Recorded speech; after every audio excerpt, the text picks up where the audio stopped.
नमस्कार। मैं डॉक्टर अपर्णा मयेकर। जीना इसी का नाम है, इस शीर्षक के अंतर्गत आज का हमारा विषय है श्री गणेश। हाल ही में अनंत चतुर्दशी हुई और 10 दिन हम सब लोगों ने गणपति की प्यार से, आनंद से पूजा की, आरती की, प्रसाद बनाया, प्रसाद खाया। पर क्या इतना ही काफी है हम लोगों के लिए? देखो, श्री गणेश गणपति हमें उनके प्रत्येक अंग से कुछ ना कुछ सिखाते हैं कि हमें कैसा बर्ताव करना है। तो हम देखते हैं, सबसे पहले तो गणेश जी का जन्म कैसे हुआ कि पार्वती ने अपने मैल से उनको बनाया। अब शिव जी को मालूम नहीं था कि ये उनका बच्चा है। उन्हें क्रोध आया और उन्होंने उसका मस्तक काटा। अब ये इसका रूपक ये है कि हम जो सामान्य लोग होते हैं तो हम में से हर किसी के मन में, दिमाग में प्राइड, अहंकार भरा होता है। तो ये जो अहंकार भरा मस्तक था, सर था, वो शिवजी ने काट दिया और उसकी जगह उन्होंने एलिफेंट का सिर बिठाया। तो एलिफेंट कैसा एनिमल है कि इज वेरी टैलेंटेड और बहुत प्यार करता है, तो इसलिए ऐसा मस्तक उन्होंने बिठाया। अब गणपति की आंखें आप अगर देखो तो छोटी है। हम लोग जो बहुत दूर का देखने की कोशिश करते हैं तो हमारी आंखें थोड़ी छोटी हो जाती है ना। तो इसका मतलब है कि हमें दूरदृष्टि से रहना चाहिए। आज हम जो भी बर्ताव करेंगे, आगे जाके भविष्य में उसका क्या असर होगा, ये हमें देखना है। अब गणपति जी के जो कान है वो बहुत बड़े हैं। इसका मतलब है कि हम जब दूसरों से बातें करते, दूसरा कुछ कहता है तो बहुत लोगों को आदत होती है बीच बीच में वो अपनी कहते जाते, उनका उस आदमी का सुनते ही नहीं। तो गणपति कहता है कि दूसरे की हमेशा सुनो, प्यार से सुनो।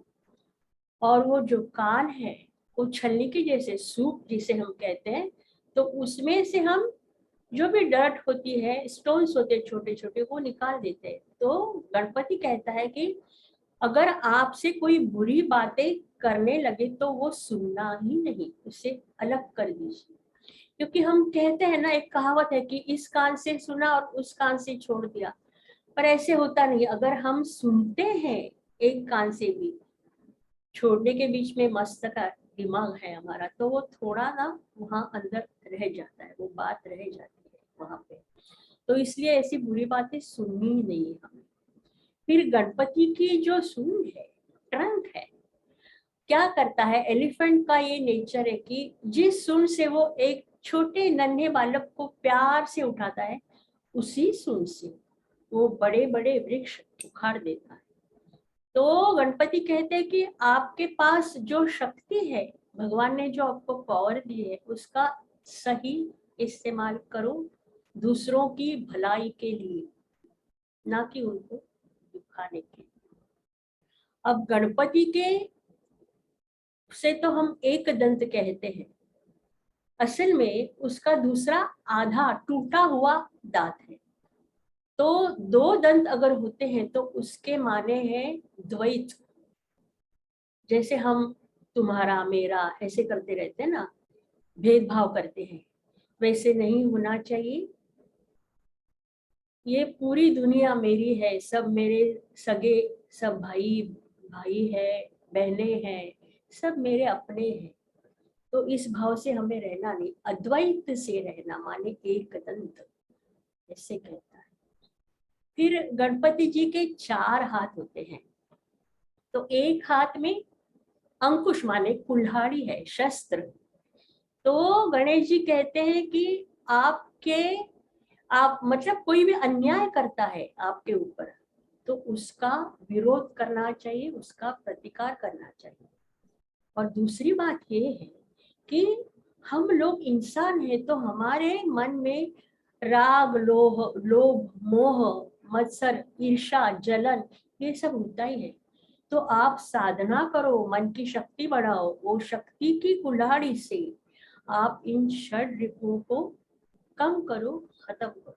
ये बात है। दूसरे हाथ में है एक जैसे बंधन है, डोरी है, तो ये जो है ये बताता है कि हम मोह माया के बंधन में फंसे हुए हैं।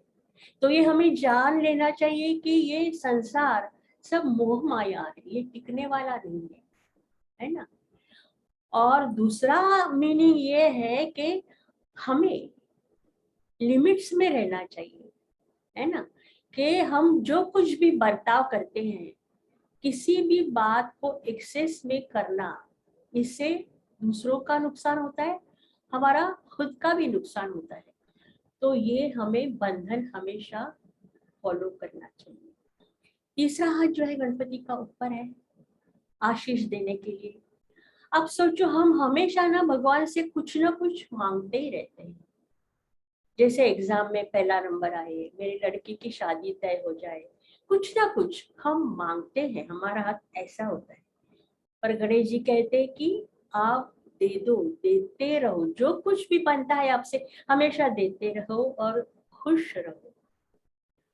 अब चौथा हाथ जो है उसमें है मोदक, प्रसाद। मोदक बहुत मीठा होता है ना, खाने में बहुत अच्छा लगता है। We enjoy when we eat it.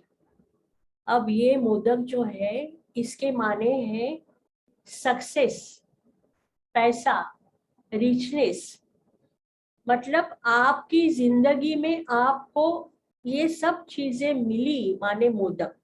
अगर आपने मोदक खाया तो वो आपके सर में हवा चली जाएगी कि हाँ मैं बहुत खूबसूरत हूँ, मैं बहुत सुंदर हूँ, फलाना फलाना।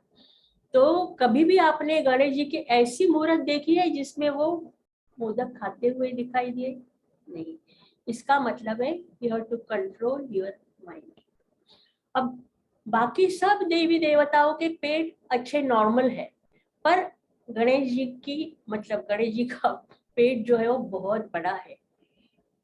इससे गणेश जी ये बताते हैं कि आप जब बातें सुनते हो, कुछ भी देखते हो बुरा, तो वो पेट में ही रखना चाहिए। कहते हैं ना कि इस आदमी के पेट में ना कुछ रहता नहीं, सो वो बक देता है। तो हमें ऐसा कुछ किसी के बारे में भी मालूम हो तो कभी बोलना नहीं चाहिए, दूसरे को राज रखना चाहिए। तो गणेश जी ये कहते हैं। और जैसे आपको बहुत पैसा मिले, बहुत नाम हो जाए आपका, तो भी आप जमीन पर ही रहो। मतलब गणेश जी का एक पांव जो है वो जमीन पर है। लास्ट, गणेश जी का वाहन जो है, अब दूसरे देवी देवताओं के वाहन तो ऐसे हैं कि वो उनके ऊपर बैठ सकते हैं आराम से साइज वाइज, पर गणेश जी का आकारमान और वो छोटा सा चूहा है, वो मैच नहीं करता ना। अब चूहा कैसे होता है, एक जगह थोड़ा बैठता है, इधर भागता है उधर भागता है। तो ये सिंबल है हमारे मन के लिए। हमारा मन कभी एक जगह नहीं होता है ना, कहीं भी चला जाता है, हमारे बस में नहीं होता है। और वो जो चूहा होता है वो कुछ ना कुछ खाता रहता है, थोड़ा थोड़ा थोड़ा इधर उधर उधर। वो पेपर खराब करेगा, ये खराब करेगा। तो ये हमारा मन जो है विषय के अधीन होके, षड विकारों के अधीन होके ऐसा ही थोड़ा इधर देखता है उधर देखता है, ये एंजॉय करता है, ये इसका दिल दुखाता है उसका। तो इसका मतलब है कि हमें अपने मन के ऊपर ऊपर काबू पाना चाहिए और सबको खुशी देनी चाहिए। तो ये हुआ सब गणेश जी के बारे में। आज का विषय यहीं पे खत्म हुआ। हम ऐसा ही बर्ताव करेंगे, भविष्य में कोशिश करेंगे। अगले हफ्ते हम मिलते हैं नया सब्जेक्ट लेके, तब तक के लिए अलविदा।